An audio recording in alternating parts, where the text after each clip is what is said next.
présent avec Romain Aymar. Bonjour Romain. Bonjour. Vous êtes le cofondateur d'Atlantide. C'est une appli qui propose des jeux à la croisée des chemins en fait entre un jeu de piste et un jeu digital. Alors comment on appelle ça? Est-ce que vous pouvez nous expliquer le principe? Ouais, très bien. Alors en fait l'idée c'est de reprendre un petit peu l'expérience d'un escape game mais de le mettre dans la ville en fait, donc complètement à ciel ouvert et de profiter un petit peu de tout ce qui nous entoure. Nous on aime bien appeler ça un immersive game parce qu'on est vraiment, l'objectif c'est vraiment de proposer une immersion complète en utilisant un environnement vaste et assez large sans limite. Alors quelle est la règle du jeu? Comment on y joue? Alors ça dépend, en fait nous on a créé un univers futuriste où l'utilisateur, le joueur fait des voyages temporels, c'est un policier du futur et il protège l'histoire et donc armé de son téléphone et de différents éléments pour résoudre une enquête, il revient dans le passé et il aide à protéger l'histoire en résolvant des énigmes qui vont se baser à la fois sur l'architecture, donc des éléments architecturaux visibles et assez visuels, mais ça va être aussi discuter avec des personnages d'époque qui vont nous donner des éléments. On utilise aussi des éléments d'archives, donc on travaille avec les archives de la ville principalement, qui nous donnent des documents qu'on peut numériser et qu'on offre aux joueurs pour justement essayer de résoudre une enquête et d'avancer dans l'histoire. Alors c'est intéressant justement, comment vous la construisez cette enquête? Qu'est-ce que vous privilégiez aussi, la vérité historique, la technologie aussi en proposant des innovations avec la réalité augmentée je crois? Oui tout à fait, alors on a de la réalité augmentée principalement pour enrichir le contenu, pour proposer aux joueurs de lier donc le jeu et l'apprentissage. L'idée c'est vraiment d'apprendre en s'amusant. On est sur une vision du jeu où nous le jeu vidéo est un vecteur d'apprentissage, c'est vraiment un vecteur de développement personnel. Là l'idée c'est d'apprendre et de découvrir l'histoire en s'amusant. Et donc pour créer un scénario, nous on travaille avec des historiens, que ce soit des musées ou des personnes archéologues ou autres. On apporte vraiment la partie expérience de jeu ludique et on travaille ensemble, on prend un café, on fait des petits rendez-vous gâteaux, pâtisserie, donc on rigole pas mal. Et l'idée c'est de travailler ensemble et de co-créer et de proposer quelque chose de ludique, mais encore une fois basé sur des événements, des faits historiques avérés. Et alors le jeu c'est bien, mais une entreprise, il faut la faire marcher, comment les utilisateurs, comment ils payent en fait? Alors l'application en elle-même est gratuite, ensuite on propose donc des missions elles aussi gratuites pour découvrir un petit peu l'expérience, déjà pour savoir si ça nous plaît, parce que c'est une manière finalement assez innovante de découvrir un petit peu l'histoire et le patrimoine et de visiter, donc il faut voir déjà si ça nous plaît. Et ensuite on propose des missions payantes qui sont entre on va dire 1 euro et 4 euros le prix maximum.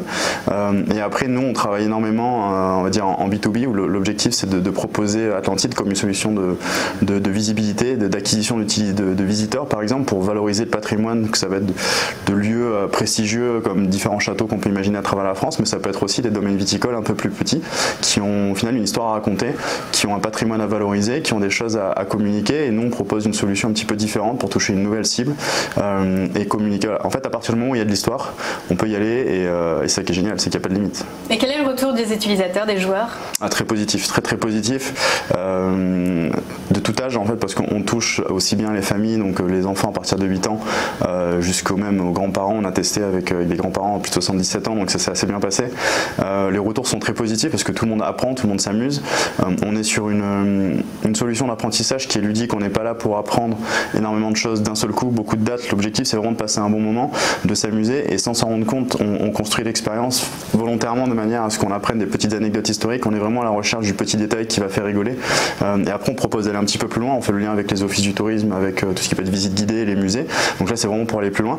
Donc du coup l'expérience est vraiment positive de la part des joueurs, les retours qu'on a sont très positifs. On nous dit toujours que c'est assez unique en fait comme expérience, on se sent guidé, accompagné par l'application, en même temps on s'amuse, et au début souvent il faut le temps de se chauffer un petit peu, puis après 5 minutes de jeu on est à fond dans l'expérience et on est en 1780 et on est en train de sauver un personnage, c'est magnifique. Ça donne envie de tester. Alors c'est disponible dans quelle ville aujourd'hui et quels sont vos développements futurs? Alors pour l'instant on est à Montpellier et Toulouse, donc on a lancé historiquement Montpellier en premier, donc on a lancé Toulouse en novembre, on continue à rajouter du contenu dans ces villes-là.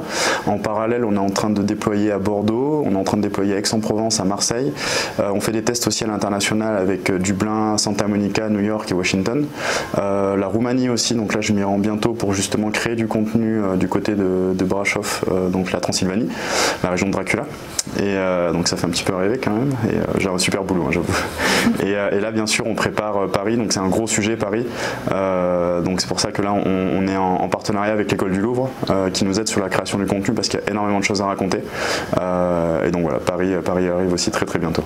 Et comment vous était venue cette idée, enfin d'où est-ce que vous venez à l'origine du jeu? Ouais, alors en fait à l'origine, moi je viens du jeu vidéo, j'ai travaillé chez Ubisoft pendant pas mal d'années, mes associés, certains associés sont plus sur la partie application mobile. On a déjà eu une société avant où justement on crée et prototypait des applications et des jeux.